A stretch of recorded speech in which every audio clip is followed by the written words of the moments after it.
Fala, Fala pessoal, tudo bem com vocês? Aqui é o Jevoto Meu e vamos falar mais um vídeo. Agora vamos falar de Copa do Brasil, né? A gente enfim tá chegando perto de acabar a Copa do Brasil, porque agora serão as últimas 5 edições da Copa do Brasil, né? 2019 até 2023 e aí acabou, né?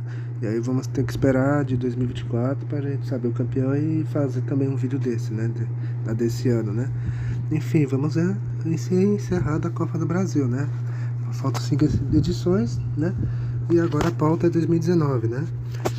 Um ano que o regulamento foi o mesmo, então, e foi o ano de um outro campeão inédito, né? O Atlético Paranaense conquistava pela primeira vez, e até agora, até o momento que eu tô gravando, em 2024, a única conquista do Furacão, né? Comprovando a grande fase que o Atlético vive, né? Desde 2001, né? O Furacão, claro, teve uns momentos de baixa nos anos 2000, começo de 2010 e tal, mas depois de que reinaugurou a Arena da Baixada, o Atlético voltou aos holofotes, né? Especialmente ali de 2018 para frente, né? O Atlético tinha quase a mesma base de 2018, né? Onde Thiago Nunes assumiu, ele era auxiliar, e ele vira técnico de vez, né? Ele assume no lugar do Fernando Diniz, e aí o Atlético cresce com ele, o Furacão ganha a Sul-Americana, né? Numa final emocionante com o Júnior Barranquilla.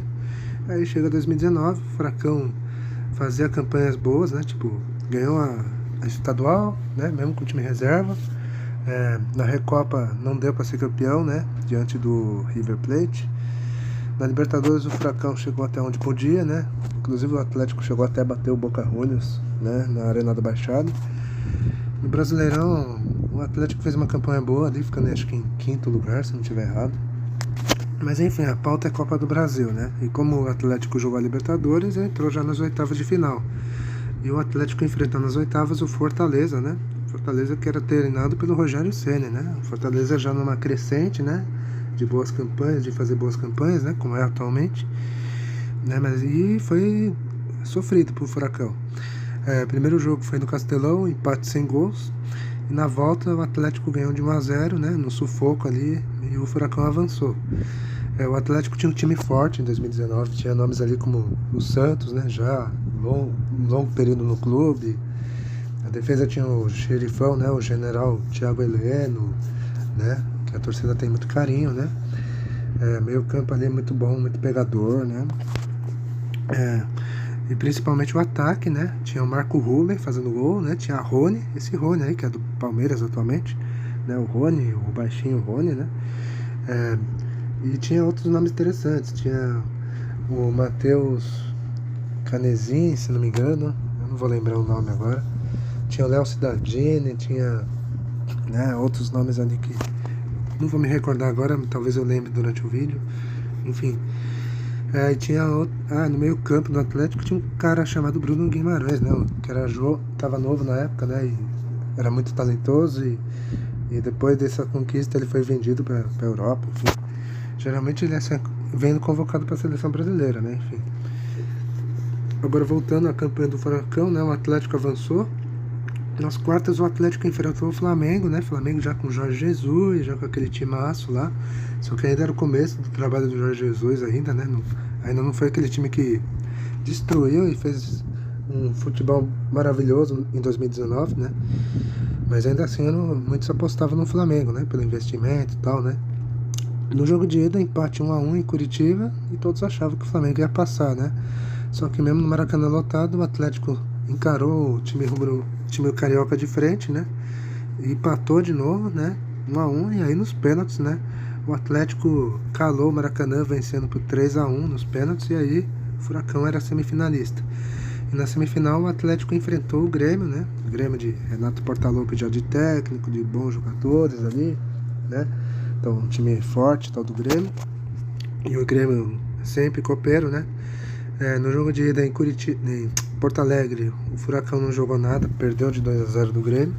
Só que na Arena da Baixada lotada, né, um caldeirão, o Furacão fez talvez a sua melhor apresentação naquela Copa do Brasil, né?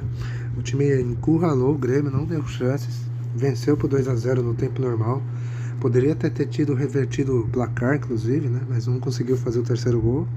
E aí nos pênaltis, né, o Atlético eliminou o Grêmio por 5-4, né? Um único erro ali do Grêmio, o Furacão soube aproveitar e eliminar os tricolores, né?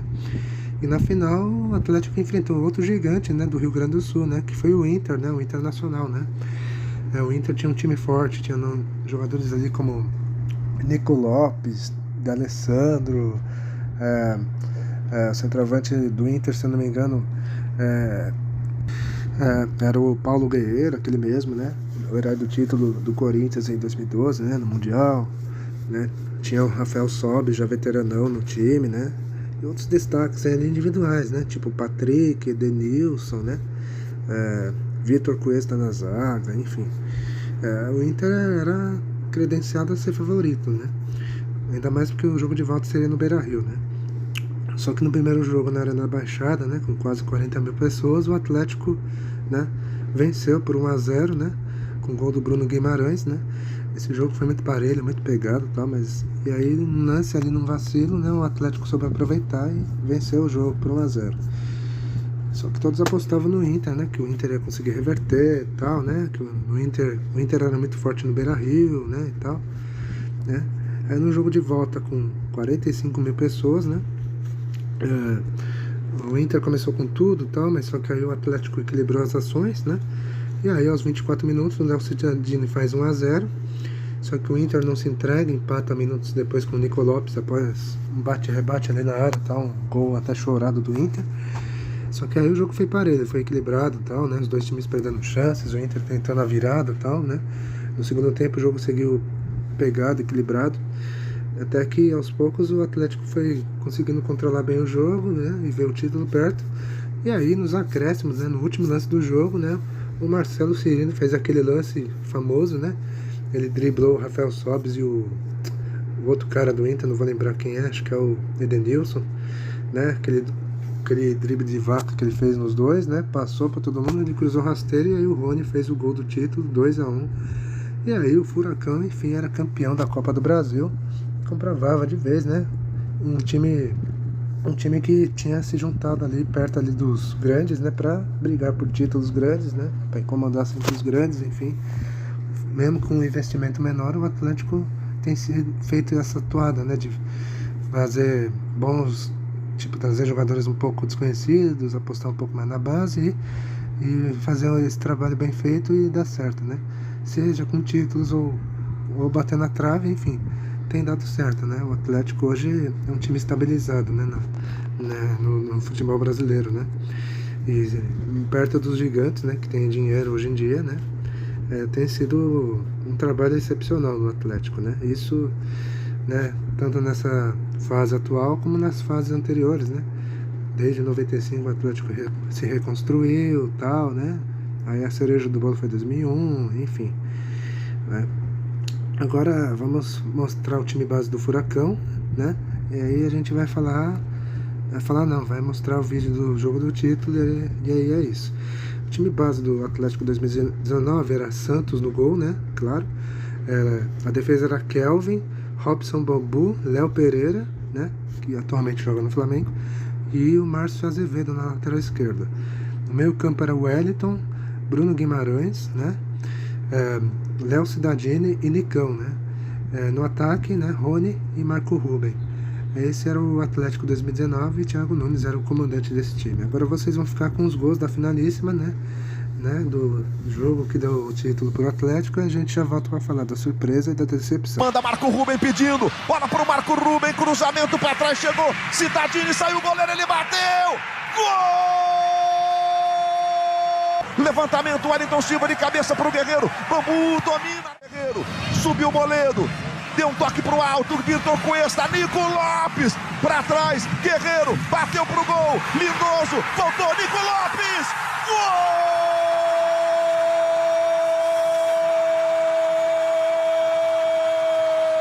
Claro, agora em proteger a bola, que lance do Cirino, espetacular o Cirino, Lúcio Gonzalez pedindo, mais um drible, rolou pro Rony, gol!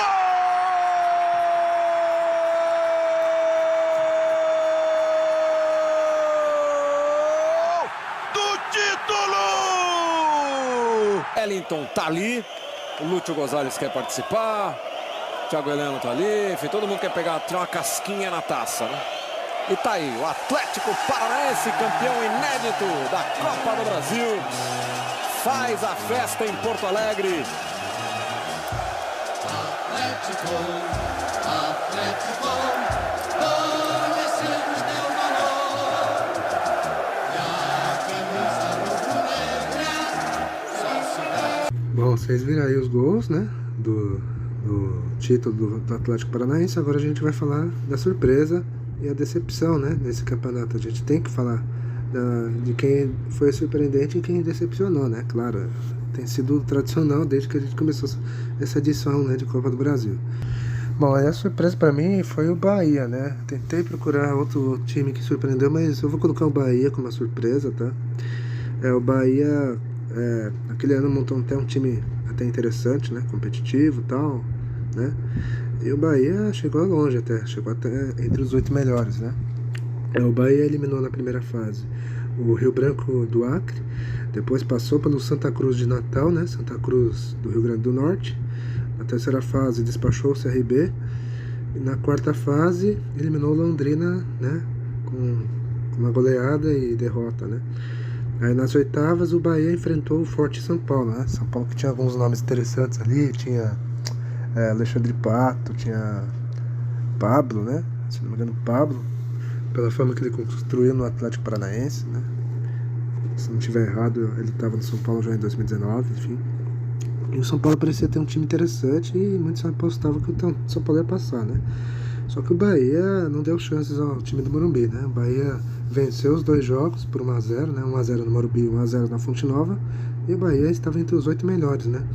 E a torcida tricolor começou a sonhar, né, com uma conquista, né. Por que não, né? De repente, né, vai que desse certo. Só que aí o Bahia encarou o time mais copeiro em Copas, né, o Grêmio, né. Aí não teve jeito, né. O Bahia empatou na Fonte por 1-0, não, empatou em Porto Alegre 1-1. Parecia que ia dar pro Bahia, mas só que na Fonte, né, o Grêmio mostrando toda a sua copeiridade, né, seu imortalidade, eliminou o Bahia em plena Fonte Nova e aí o Bahia ficou pelo caminho, né. Uma pena, né, que o Bahia, né, se tivesse conseguido uma vitória, talvez teria feito um jogo parelho, né, talvez um jogo mais duro com o Atlético Paranaense, né, que seria o adversário, né. Agora as decepções eu vou colocar 2, tá, gente, o Botafogo e o Palmeiras, tá. O Botafogo porque, né, ele foi eliminado para um time pequeno, né, para um time menor do que ele, né, e um time conhecido. O Botafogo tava com um time bem meia boca naquele ano, né, não tinha muito destaque, mas, né, apesar disso é o Botafogo, né, pela história e tal, né. O Botafogo eliminou na primeira fase o Campinense, depois passou pelo Cuiabá com facilidade, e aí encarou o Juventude na terceira fase, e aí aquele jogo, né, os 2 times se reencontravam, né, numa fase, né, de Copa do Brasil após 20 anos, né, desde aquela fatídica final de 99, né. E os botafoguenses estavam querendo uma vingança, né, contra o Juventude e tal, né, por tudo que aconteceu, né. E todos achavam, né, que o Botafogo ia conseguir, né. Só que o Botafogo decepciona de novo, né. Mostrou porque é freguês do Juventude em Copa do Brasil. Porque o Botafogo empata no Maracanã, acho que foi no Maracanã o jogo, não sei. Ou foi no Engenhão, acho que foi no Engenhão, né.